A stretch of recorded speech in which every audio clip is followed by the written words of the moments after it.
Saya hanya tahu cuma WhatsApp sama call, ya, sama miss call. Nah, tiba-tiba pencipta Android ini datang, lihat mau Oppo, mau Samsung, ya, dan iPhone mungkin dia lihat. Terus orang pemakai itu hanya bisa itu. Kira-kira penggunanya atau penciptanya sedih nggak lihat itu? Sedih nggak? Sedih banget. Demikian juga Tuhan kita ciptakan kita itu dengan penuh kreativitas. Karena manusia diciptakan bukan robot yang yes man, tapi punya kreatif dan daya kreatif yang sangat tinggi. Nah, ketika kita nggak fungsi maksimal, sedih Tuhan kita.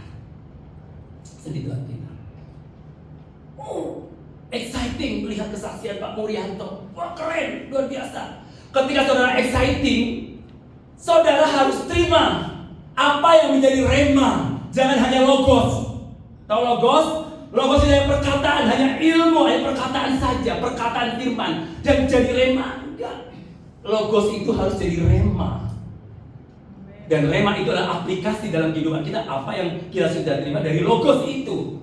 Biar logos itu hidup di dalam hidup kita, itulah rema.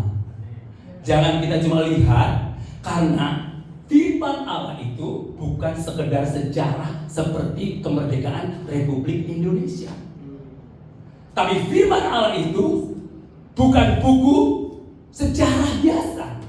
Firman Tuhan dari kitab Kejadian sampai Wahyu itu adalah firman yang hidup, sehingga bukan hanya sejarah. Kalau sejarah hanya kita pelajari tetapi tidak mengalaminya. Tetapi kalau history maker, firman yang hidup, bukan hanya membaca sejarah tapi kita mengalami sejarah itu. Jemaat mula-mula, kita lihat tanda-tanda ajaib menyertainya. Kita harus tanya, kenapa gereja Tuhan sekarang kehilangan tanda-tanda ajaib? Berarti ada something wrong yang terjadi dalam kehidupan gereja Tuhan.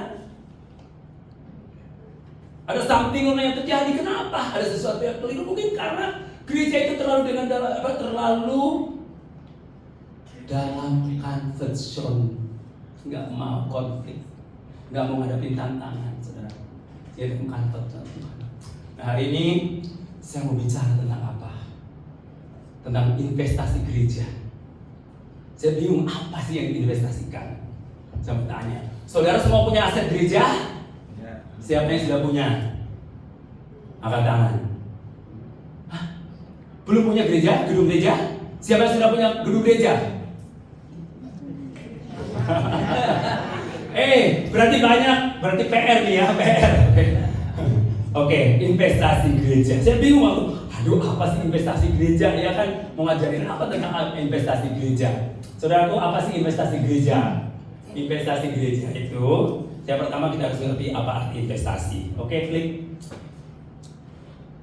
Investasi adalah tindakan atau proses menanamkan uang atau sumber daya lainnya dengan harapan untuk mendapatkan keuntungan atau menghasilkan keuntungan di masa depan. Ya, investasi dapat berupa pembelian aset seperti saham, obligasi, real estate. Aku aja belum pernah beli obligasi, ya kan? Karena nggak punya. Oke? Atau bisnis. Tujuan dari investasi adalah untuk mengembangkan kekayaan, mengamankan masa depan finansial, atau mendukung pertumbuhan ekonomi. Ini secara umum ya, investasi. Nah, secara umum. Nah, saya mau tanya, saudara siapa yang punya deposito di sini angkat tangan?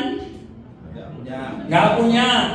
Sama, kan ya? Sama, kan? Oke, nggak bilang aja punya tapi takut dipinjam sama saya ya. Oke, jadi investasi yang menanam sesuatu berharap pasti akan bertumbuh berbunga, ya kan, investasi. Oke, klik. Apa pengertian investasi gereja? Pengertian investasi gereja adalah merujuk pada tindakan atau strategi pengelolaan sumber daya keuangan oleh organisasi gereja untuk tujuan meningkatkan kekayaan, ya, atau mendukung program dan kegiatan gereja. Gereja boleh kaya? Boleh. Boleh nggak? Gereja butuh uang nggak? Butuh, ya. Saya juga butuh uang. Tapi setuju nggak dengan lagunya Mus Plus? Hati senang walaupun nggak ada uang. Oh, setuju nggak? Bohong ya. Mus Plus itu bohong. Coba kalau kita nggak ada uang, riatnya minta ampun, betul nggak? Ya, riatnya minta ampun, betul nggak? Hati senang walaupun nggak ada uang. Nah, Teman aku pasang di status, aku bahagia walaupun tidak ada uang. Saya komenin dong, semoga kamu bahagia selalu ya. Ngamuk ya, kurang ajar kamu ya. Masa didoain? Berarti kamu doain aku supaya gak ada uang terus. Loh katanya kamu bahagia walaupun gak ada uang. Makanya bapak-bapak, kalau ibu pendeta sakit gampang obatnya, gak usah dibawa ke dokter. Ketawa ibu-ibu tuh dah, gak usah. Apalagi kalau cuma riet apa gitu, gak usah. Ya, cuma flu, cuma pusing kepala, ambil kepokan berwarna merah, tempel di jidatnya. Pasti langsung, terima kasih papa, aku sudah sembuh. Iya, kenapa dibeliin obat warung ya kan? Udah tambah penyakit lagi ya. Belum nanti kena ginjal, kena prostat dan lain sebagainya. Lebih baik tempel ini itu langsung sembuh, bangun. Oke, ya. Nah, memang gereja butuh uang. Pelayanan butuh uang. Saudara tadi kesini butuh uang? Saudara pakai uang atau pakai daun ke sini? Bensin pakai apa? Beli bensin? Pakai uang, bukan pakai daun. Ya kalau bensin bisa pakai uang air kencing kita kencing di bawah bensin. Betul nggak? Iya. Tapi pakai uang. Makanya memang semua orang butuh uang, tapi uang bukan segala-galanya. Karena cinta uang adalah akar daripada segala kejahatan. Saya ingin membedakan antara pelayanan dengan bisnis, biar tahu ya. Kalau bisnis berarti kita harus ada apa? Untung. Jadi kalau bisnis ada untung, ada rugi.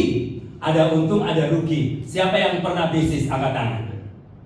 Apakah pernah rugi nggak? Pernah, rugi banget. Nah, oke dah. Pernah untung? Pernah juga. Saya juga bisnis pakaian. Pernah untung, pernah rugi. Bahkan kadang banyak ruginya. Ya. Kurang doa ya? Memang susah kalau bicara sama pendoa ya. Apa-apa lagi hakim kurang doa. Kalau kegebukan kurang doa puasa juga. Kalau kepurusan dasar miskin gitu kan, sengsara kelaparan. Ya susah. Makanya hidup ini harus punya prinsip, ya kan? Kayak orang naik kuda, ya kan, sama anaknya. Pada waktu karena papanya kasihan, makanya dia naik kuda anaknya. Dasar anak kurang ajar, ya kan? Masa papanya suruh jalan kaki itu kamu yang naik kudanya. Akhirnya ada suara orang begitu, akhirnya papanya yang naik, ya kan? Anaknya turun. Dasar orang tua nggak diri, nggak punya cinta kasih sama anaknya. Akhirnya orang tuanya turun, bingung. Jadi gimana? Angkatlah kudanya dua-duanya, ya kan? Nah, itu hidup yang tidak punya prinsip. Pendeta kan suka digunjingin begitu kan ya, gemuk sedikit, nggak pernah doa puasa, betul? Kurus berarti kurang iman, nggak diberkati Tuhan. Bingung kan? Makanya hidup kita itu ditentukan bukan perkataan manusia, tapi perkataan Tuhan. Kalau ngikutin perkataan manusia, stres, depresi, saudara masuk rumah sakit jiwa. Makanya gak sedikit orang Kristen bahkan hamba Tuhan masuk rumah sakit jiwa, loro jiwa, ya kan? Makanya perlu ditomboni, ya kan?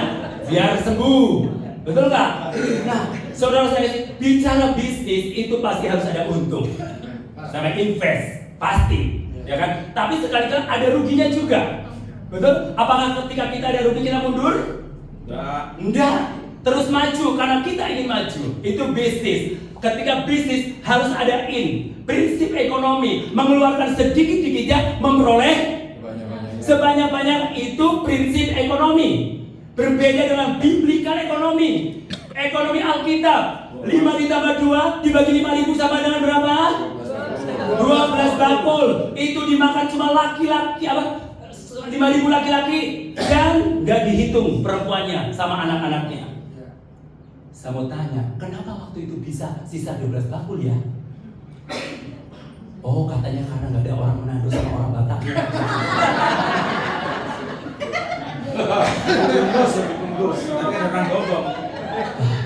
Ya, dia orang Gomong juga. Kenapa? Kalau zaman sekarang kan ya, ibu-ibu udah ada, kalau mau pergi ke pesta, sudah ada tas kresek di dalamnya.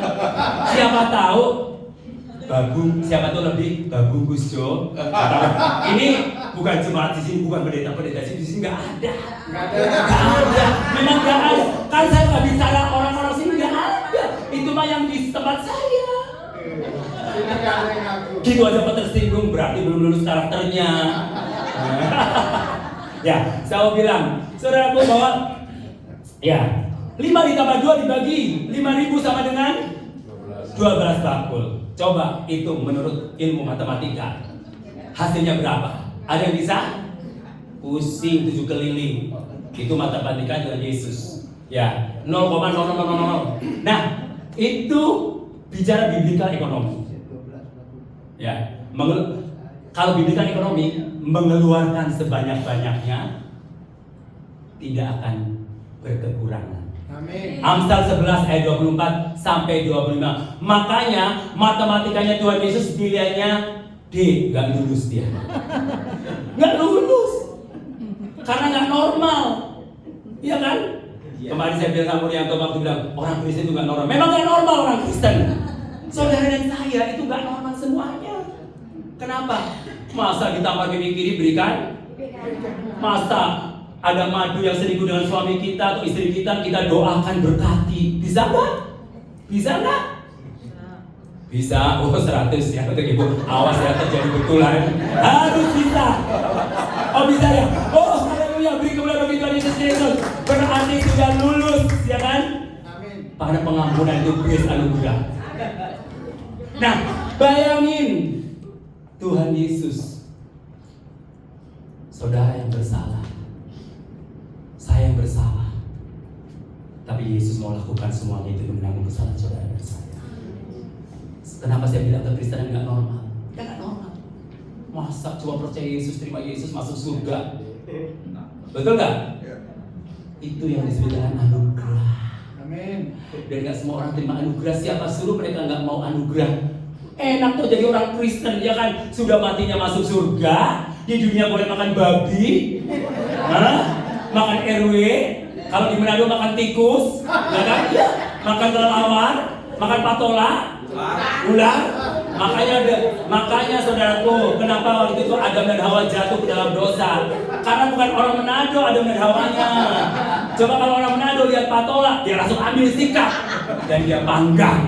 Makanya jangan macam-macam sama orang Manado. Setan aja dimakan alberka, saudara. Jangan macam-macam.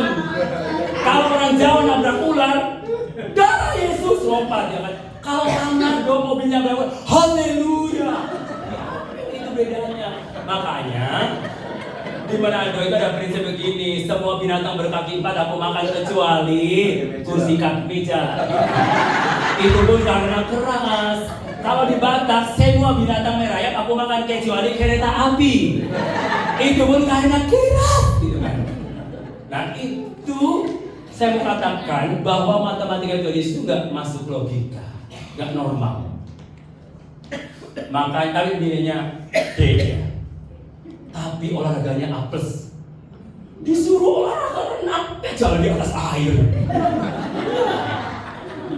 Kimianya A++. Bayangin, disuruh apa? Masa tiba-tiba air diubah jadi anggur. Ada nggak guru kimia di sini? Ada ilmuwan yang pernah mengubah air jadi anggur? Normal nggak saudaraku? Normal nggak kimianya Tuhan Yesus? Kagak normal, tapi Yesus bisa lakukan. Artinya saudaraku, Tuhan bisa lakukan apa saja asal kita mau dan percaya dan bertindak. Makanya Alkitab berbahagialah orang yang membaca dan merenungkan firman Tuhan siang dan malam. Ada plusnya lagi, terlebih berbahagia bagi orang yang mau melakukan firman Tuhan siang dan malam. Ya, bukan hanya membaca, merenungkan, mimpi, ya kan? Harus melakukan supaya dia berbuah. Amin. Itu yang paling penting. Bukan berapa banyak ayat Alkitab yang saudara baca, tapi apa yang saudara lakukan setelah baca firman. Itu paling penting sebenarnya. Orang yang melakukan firman siang dan malam, dia akan hidupnya berbahagia. Meskipun ada tindasan, ada tekanan, karena kita diberikan karunia oleh Tuhan bukan hanya untuk percaya, tapi untuk menderita, pikul salib. Karena kata Tuhan, pikul salib. Mau pikul salib? Amin. Baru diserang sama orang lain sudah langsung kita ngamuk. Pikul salib berarti menyangkal diri. Ingat, pencobaan-pencobaan yang kita alami nggak ada pencobaan yang luar biasa. Ada yang luar biasa? Alkitab berkata biasa-biasa saja. Coba tengok ikan, biasa-biasa kok. Bilang, makanya jangan lebay gitu. Baru masalah sedikit bernangisnya minta ampun sampai gerojot. Masih biasa. Kenapa Tuhan katakan biasa-biasa saja? Karena kita punya Tuhan yang luar biasa. Kalau kita masih menganggap persoalan kita adalah luar biasa, berarti kau tidak meyakini bahwa Tuhan yang kita sebenarnya Tuhan yang luar biasa. Itu yang menjadi problemnya. Makanya mindset kita harus diubah hari ini. Bisnis in, tapi pelayanan out. Mengerti maksudku? Melayani sacrifice, pengorbanan, korban perasaan, betul? Korban waktu, betul? Korban harta, betul? Ya. Nah, sacrifice. Pelayanan kita bukan untuk membalas kasih Tuhan, no. Tapi kita melayani karena kita mengucap syukur karena Yesus sudah terlebih dahulu melayani kita. Itu kuncinya, saudara. Makanya jangan pernah saudara di dalam pelayanan saudara mencari untung, karena gak ada untungnya melayani Tuhan.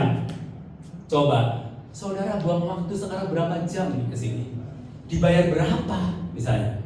Kalkulasi dengan bisnis. Kita sekali konteks bisnis bisa mungkin jutaan rupiah masuk ke dalam rekening kita. Saudara sudah melayani orang sakit jemaatmu, sudah didoakan, begitu sukses dia gak menabur ke kita. Jangan marah. Waktu sakit mau mati panggil pendeta, setelah sembuh tinggalkan pendeta, bahkan pindah gereja lagi. Puji Tuhan. Seperti kesalahan kita. Tapi ingat, melayani Tuhan itu sebuah kehormatan dan bukan untuk keuntungan. Kalau itu nggak ada untungnya, makanya para pendeta yang melayani Tuhan sungguh-sungguh itu pendeta yang nggak normal. Kenapa? Ya bersama Yesus nggak normal. Kalau kita normal-normal seperti ukuran dunia, kita sama saja dengan orang dunia. Orang dunia juga bisa. Ketika kita membalas kebaikan, ketika kita orang itu berbuat baik kepada saya, misalkan Pak Daniel berbuat baik kepada saya, dan saya akan balas dengan berbuat baik. Tapi bisakah ketika orang itu berbuat jahat sama kita, kita balas dengan kebaikan? Itu yang menurut Alkitab nggak normal. Kan gigi ganti gigi ukuran dunia, tapi mata ganti mata ukuran dunia. Tapi Yesus, grace, kasih karunia, memerdekakan semuanya, membebaskan segala ikatan kita. Oke, tadi bisnis in, dan saudara jangan pernah terjun ke pelayanan kalau saudara melayani Tuhan dengan motivasi untuk mencari keuntungan. Karena dalam pelayanan itu tidak akan pernah ada keuntungan. Lebih baik saudara bisnis. Udah jelas itu untung. Seneni. Gak seneni bu. Ini sambil ngotot saya. Lesu itu. Tapi saya percaya kok pendeta pada sih melayani Tuhan dengan sungguh-sungguh. Ya kan? Oke, klik. Ya, apa saja investasi dalam gereja? Ya, keuangan. Kalau yang ada uang, finansial. Semua gereja punya keuangan? Punya. Bohong kalau nggak punya. Ya, punya kan? Banyak. Banyak atau sedikit? Banyak. Banyak, haleluya. Mental kita harus banyak, karena kita anak raja. Amin. Yes. Oke.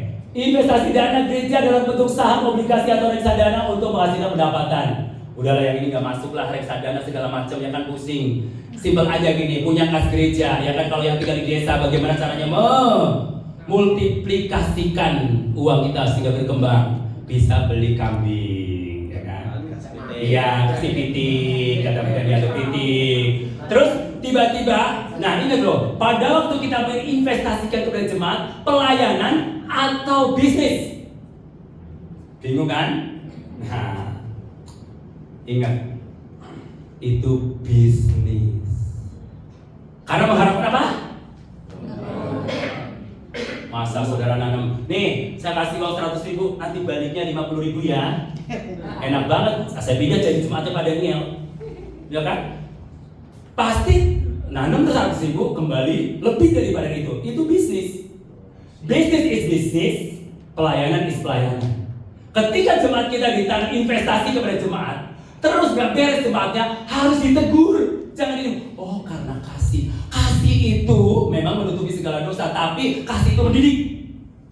biar jemaat kita menjadi dewasa, agar dia punya pengabdian dan juga bisnis yang profesional. Pelayanan pun juga harus profesional. Ya, itu finansial secara sederhananya ya. Saham udah nggak usah ngitung-ngitung saham ya, pusing katanya saham bodong, ya kan? Iya, kemarin juga saya tertipu gara-gara itu, saham robot segala macam, tertipu, saudara. Nggak apa-apa lah, memberkati bangsa kafir ya kan? Oke. Emang mantep pun, emang nih, buat bangun gereja, betul nggak? Rohani banget, gitu kan? Hah? Kasih ke Klaten ya. Oke. Nah, pengembangan aset. Aset apa? Membeli atau mengelola properti yang dapat digunakan untuk kegiatan gereja atau disewakan guna menghasilkan pendapatan tambahan. Misalnya, gereja punya gedung yang lebih, saudara boleh sewakan. Hasilnya masuk ke kas gereja. Tujuannya untuk apa? Menunjang pelayanan, karena pelayanan butuh uang, walaupun uang bukan segala-galanya. Apa? Rengkuto, Desa Rapayu ya. Oh enggak.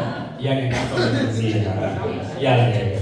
Makanya gue bilang pitik, kambing, sapi, ya kan? Hah? Apa Bu? Apa? Pitik, pedu sapi? Oh pitik mati semua. Ya itulah resiko bisnis. Yang penting matinya nggak diracun Bu. Saya juga pernah manggil 20 orang investasi, dikasih modal.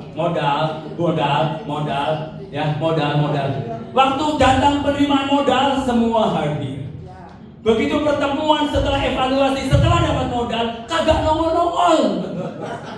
Jadi setelah ditanya kemana modalnya, habis. Barangnya mana? Habis. Modal madul. Itulah resiko melayani Tuhan. Mau berbuat baik, mungkin tidak menghasilkan, tapi jangan putus asa. Yes. Karena melayani Tuhan itu bukan soal untung rugi, tapi melayani Tuhan itu adalah sebagai rasa syukur kita kepada Yesus yang sudah memberikan nyawanya buat saya dan saudara. Aset, udah lewat asetnya. Nah, oke. Ini program sosial. Nah, saya mau bilang saudaraku, fungsi gereja ada 3. Apa fungsi gereja? 1, marturia.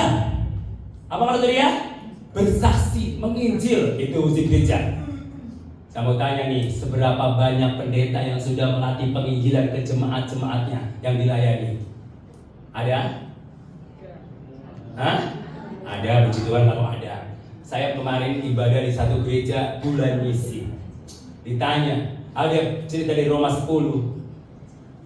Bagaimana mereka akan percaya kalau tidak ada yang memberitakan? Bagaimana ada yang memberitakan kalau tidak ada yang diutus? Dan bagaimana mereka diutus kalau tidak dilatih? Nah, saya senggol lah teman aku.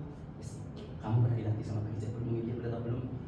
Terus pendeta nanya, siapa yang pernah menginjil? Angkat tangan. Gak ada satupun jemaat yang angkat tangan. Termasuk teman di sebelah saya, teman dekat saya. Loh, kan gak angkat tangan? Malah cuma aku yang angkat tangan. Aku bukan jemaatnya, aku pendeta luar, ya kan? Aku angkat tangan. Terus aku tanya, loh, kenapa kamu angkat tangan? Ya memang nggak tahu caranya menginjil. Loh, kenapa nggak? Ya nggak pernah diajarin. Jadi hanya bulan madu di atas pelangi. Jadi hanya sekedar bulan dan bulan dan bulan. Kenapa perlu mengajarkan misi kepada jemaat? Karena jemaat itu potensi. Coba, yang dikasih visi rumah doa siapa? Jemaat atau pendeta? Jemaat atau pendeta? Jemaat biasa loh. Kenapa orang yang bukan lulusan teologi ya? Kalau lulusan teologi sudah berpikir banyak, mau melangkah, aduh gimana ya? Resikonya oh dihitung semuanya. Kalau jemaat yang enggak itu, ya langsung dengan iman aja. Makanya bedanya bisnis sama pelayanan. Kalau bisnis modal dulu baru jalan. Kalau pelayanan iman dulu, iya jalan. Saudaraku, coba saudaraku bangun gereja, apakah modalnya sudah ada? Tapi saudara berani 500 juta, betul nggak? Anggarannya ada uangnya 500 juta? Kagak ada. Tapi kenapa saudara berani? Karena iman bertindak. Allah turut bekerja untuk mendatangkan kebaikan bagi setiap orang yang mengasihi Dia. Allah turut Jadi siapa yang kerja dulu? Tuhan dulu atau kita? Kita. Kita lah. Ketika kita kerja, baru dia turun. Dan ketika Tuhan turun bekerja, akan sempurna hasilnya. Oh beres KB, jelas. Gak usah macam-macam. Betul. Itu lagu, Pak. Itu lagu. Oh beres KB. Nyanyi apa setelah ini ya? Awas ya kalau nyanyi. Oke. Menginvestasikan sosial, dan kami di sana bergerak di dalam jaringan doa sekota. Pelayanan dia menghasilkan untung karena menabur ya. Pelayanan apa, saudaraku? Program sosial kami di sana buka panti asuhan. Mulai dari seperti Pertamina, mulai dari nol ya. Tuhan kasih visi saya tahun 2003 buka panti asuhan. Saya hanya punya uang 200.000, saudara. 200.000. Sedangkan saya nggak punya pekerjaan, nggak punya penghasilan. Dan Tuhan suruh buka itu. Saya masih bertanya, Tuhan bener nggak ini? Padahal waktu itu saya akan jadi gembala. Gembala kan enak toh, betul nggak? 400 jemaatnya, ya. Perpuluhan gede. Pilih mana coba? Panti asuhan atau gembala? Secara manusia pilih aku jadi gembala, saudaraku. Kenapa? Karena makmur. Gak usah mikirin, melayani panti mesti keluar duit, ya kan? Gak ada yang ngasih duit ke kita, betul atau betul? Terus pelayannya all out, ya ngebokin, ya kasih makan, bukan anak kita lagi, betul gak? Kalau nyebokin anak kita mending, bukan anak kita, kasih makan, dia kadang melunjak kurang ajar. Pernah ibu asrama dipukul sama anak panti, udah dikasih makan, dirawat, gigit lagi. Anjing aja tidak menggigit pada tuannya, betul gak? Dia di bawah anjing standarnya. Ya, manusia kadang-kadang di bawah anjing standarnya. Anjing aja setia pada tuannya, tapi manusia kadang-kadang menggigit tuannya yang sudah berbuat baik. Hah? Nggak normal. Ya itu nggak normal. Itulah melayani Tuhan itu seperti itu. Kadang-kadang kita digigit sama orang yang kita sudah berbuat baik sama kita. Nah, saudaraku, makanya ada istilahnya serigala berbulu domba. Ada di mana itu? Sini nggak ada. Di gereja atau di luar gereja? Hah? Serigala berbulu domba ada di mana, Bu? Pak? Gereja atau di sini? Sini nggak ada. Di sini nggak ada yang aku? Puji Tuhan. Di gereja atau di luar gereja? Di dalam gereja. Domba istilah untuk apa? Untuk gereja atau untuk orang luar gereja? Luar gereja itu serigala. Serigala pasti buas. Makanya Tuhan bilang, aku akan utus kamu seperti domba ke tengah serigala. Jadi kalau kamu saudara dalam pelayanan, ngadepin tantangan, ngadepin masalah, itu udah hal yang sesuatu yang luar biasa. Justru saudara harus bersyukur. Mau buka gereja ditantang, ditentang, dihalangi oleh orang-orang. Oh, kita harus bersyukur. Kenapa? Oh, berarti benar-benar firman Tuhan digenapi. Berarti dia serigala-serigala yang akan merekam domba. Ya, saya mau tanya, lebih bahaya mana? Serigala berbulu serigala atau serigala berbulu domba? Iya, serigala berbulu domba. Oh, Ibu Pendeta, Pak Daniel, aduh Pak Daniel itu hebat banget, luar biasa cakepnya, keren pokoknya lah pelayanannya luar biasa. Ketika ketemu dengan Pak Daniel, ketemu dengan yang lain, saya paling gak suka dengan Pendeta Daniel, dia nyebelin gitu. Hah? Iya, hidup lagi.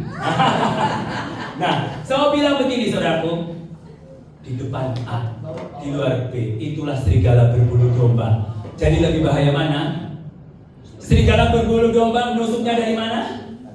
Dari belakang. Kalau ditusuk dari belakang sakit nggak? Sakit nggak? Sakitnya di mana? Di sini.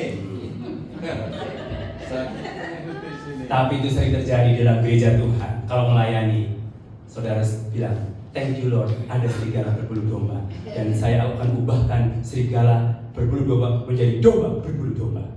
Itu tugas kita. Kenapa? Tugas kita. Masa kita mau yang benar-benar semua? Yesus Kristus datang. Dokter datang itu untuk orang yang sakit, bukan untuk orang yang sembuh. Jadi kalau ada orang yang memang serigala berbulu domba di gerejamu, berarti Tuhan suruh didik dia supaya berubah bulunya jadi domba. Iso orang ya? Iso. Masa Pak, rambut palsu aja sekarang bisa.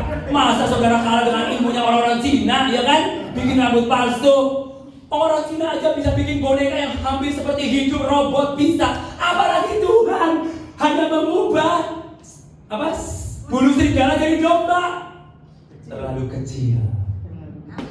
Amin. Asal saudara percaya. Amin. Ya kalau saudara sudah punya konsepnya, nggak mungkin. Ya jadilah seperti doa dan imanmu. Karena perkataanmu itulah doamu. Makanya kita sebagai hamba Tuhan jangan pernah bermental miskin. Apa arti mental miskin? Maunya itu menerima terus ya kan? Kapan memberinya? Ya kan? Melayani Tuhan kan gift. Saudara harus berani menabur. Amin. Jangan nunggu nanti gereja saudara besar. Justru di saat kekurangan kita berani melakukan itu. Kalau sudah besar itu sudah biasa. Tapi oleh dalam kekurangan menabur itu luar biasa. Jangan jadi Sarfat menabur di saat kekurangan. Coba kalau saudara, misalkan saya datang ke rumah saudara, saya ibaratnya inilah hamba Tuhan datang ke rumah saudara sebagai jemaat. Saudara tinggal beras segenggam, tiba-tiba hamba Tuhan kelaparan, saya minta nasi.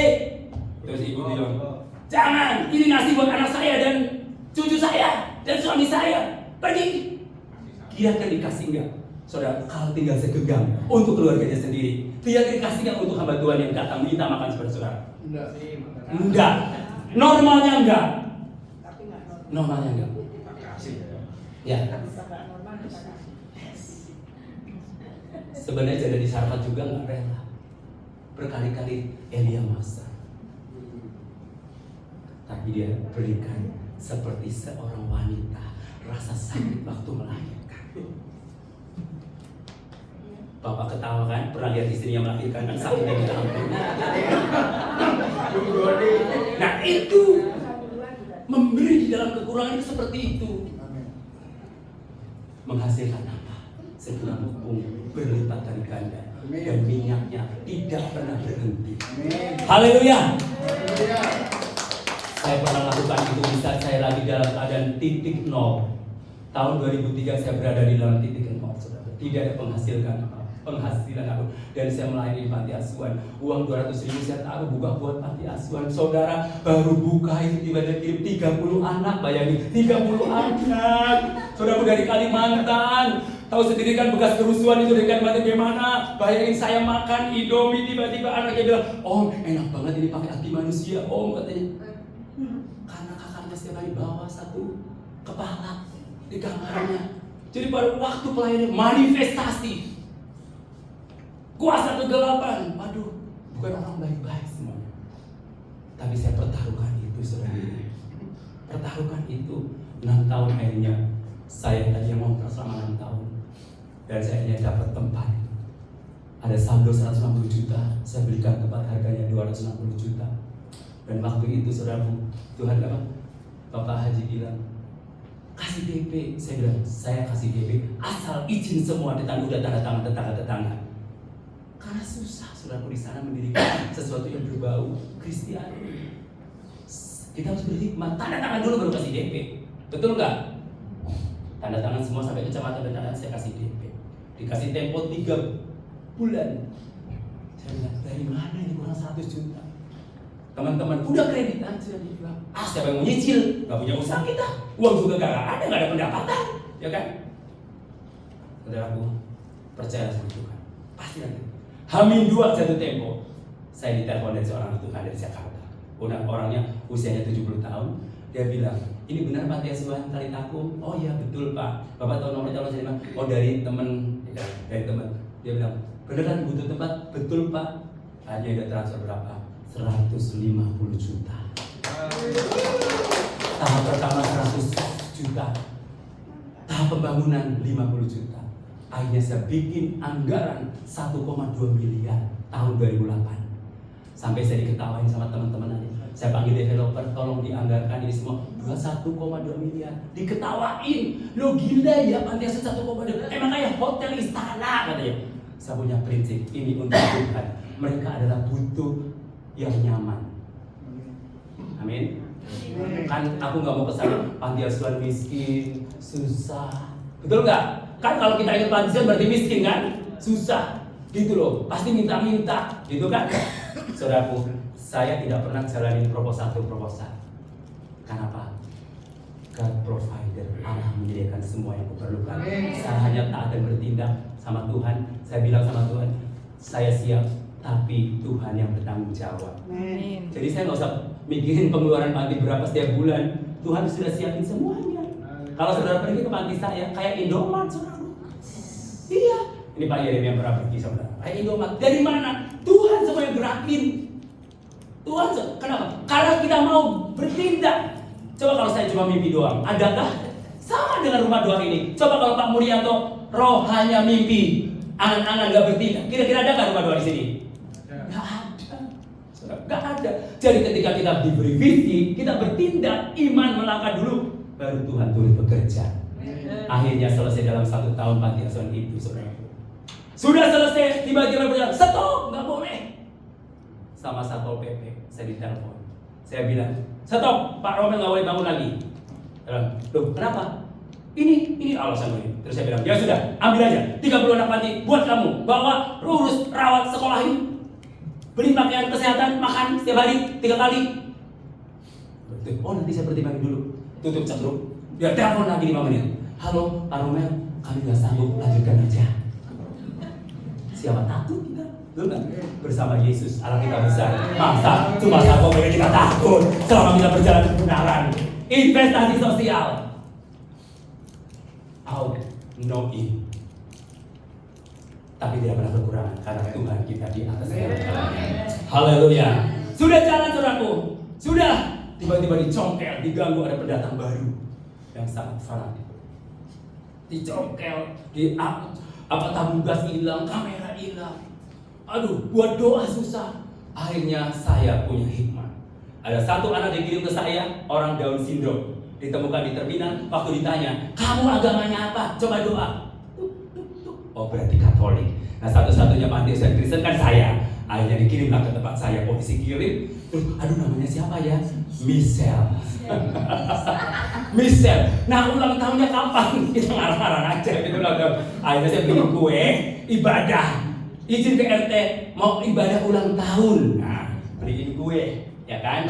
Nah, dibelian kue, begitu kue sudah dibeli, nyanyilah kita, ku kan terbang. Kedengeran lah. Lagi ada apa ini? Lagi ada apa?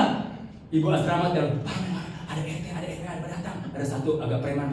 Oh, langsung saya berubah dong dari ku kan terbang jadi apa? Happy birthday to you. Lihat ada kue. Oh, ulang tahun ya. Lanjutin silakan. Sudah keluar dari gerbang. Ku kan terbang tinggi di awan. Siapa takut? Kita punya Tuhan yang luar biasa. Cerdik seperti tulus. Tiap bulan kita berkati tetangga-tetangga, sembako, panti memberkati. Karena saya percaya kita mental anak raja. Amin. Kita bukan mental pengemis, mental anak raja. Give dan give dalam pelayanan. Jangan pernah minta pada manusia. Kalau saudara nggak dikasih, kecewa. Saudara terima gaji pelayanan? Siapa yang terima gaji? Saya mau bilang, banyak sinode kita mengutus kita. Pergilah, aku utus ke semua bangsa jadi muridku. Beresnya boro-boro amplop, betul nggak?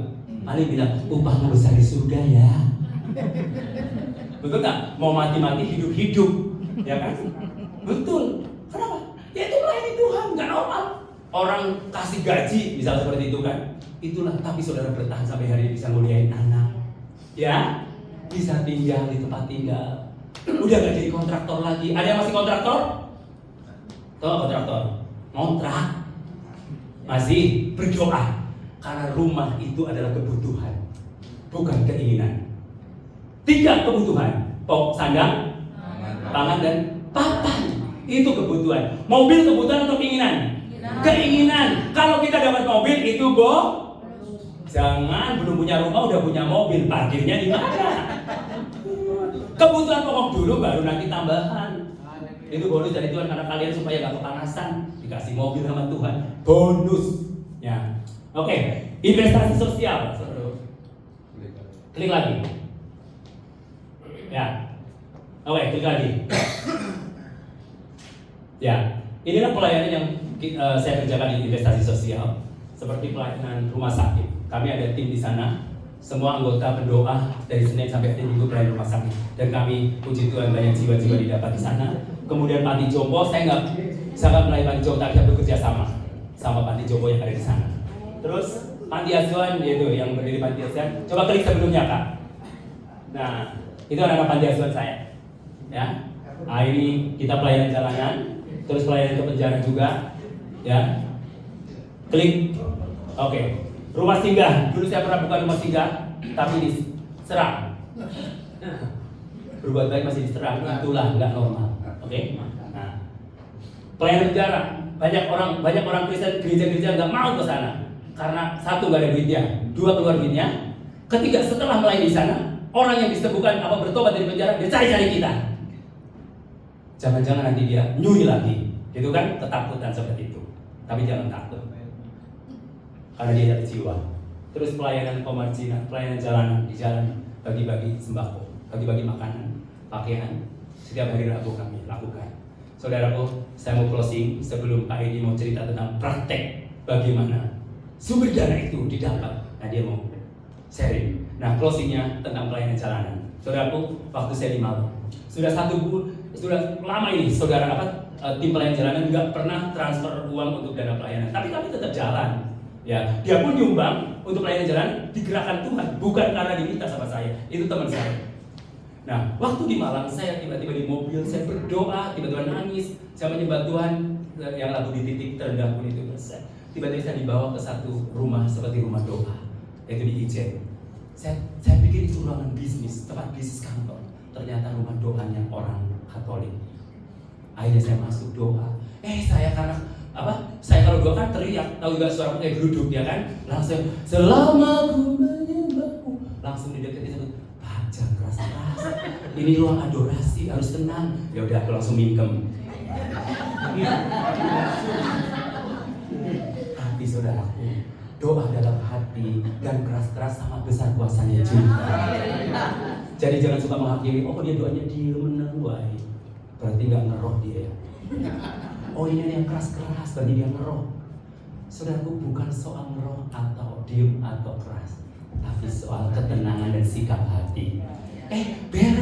Beres itu doa, tiba-tiba saya di WA sama ada di WA-nya saya tunjukin kalau nggak percaya. Pak Romel apa kabar? Oh luar biasa, lagi perjalanan misi gitu. Terus dia bilang, aduh saya sudah berapa tahun itu nggak menabur pelayanan jalanan. Pak Romel masih nggak katanya? Masih, kita tiap Rabu. Oh ya, saya mau lagi aktif ya. Tiba-tiba transfer dong buat pelayanan jalanan hari Selasanya. Saya doa hari Jumat, karena Rabu kan pelayanan jalanan, jadi Selasa dia transfer. Takutnya lupa kepake sama saya. Buat perjalanan misi BMI, ya kan? Ada kan pelayanan jalanan, misi BMI gitu kan? Jadi nggak boleh campur aduk, ya kan? Pas tiba-tiba ya, transfer setelah aku kaget. Padahal doaku tenang, waktu itu menang. Tapi Tuhan dengar juga, ya kan? Jadi saudara mau doa tenang, doa ribut sama aja, yang beri sikap hati. Makanya jangan pernah menghakimi orang. Penghakiman itu dari Tuhan. Hanya Tuhan yang bisa menghakimi kita. Amin. Haleluya. Tuhan Yesus memberkati. Silakan Pak Edi. Ya, dia beberapa menit akan kasih tip bagaimana cara mencari doi. Ini investasi. Jadi saudara, kalau saya BCA, Bank Sentral Allah. Ya, shalom. Puji Tuhan kalau siang hari ini saya bisa berada di tempat ini. Sebelum saya sharing, saya diberkati terlebih dulu dengan Anda semua. Karena Anda orang-orang yang luar biasa. Saya melihat kerukunan di sini, kesatuan di sini, para hamba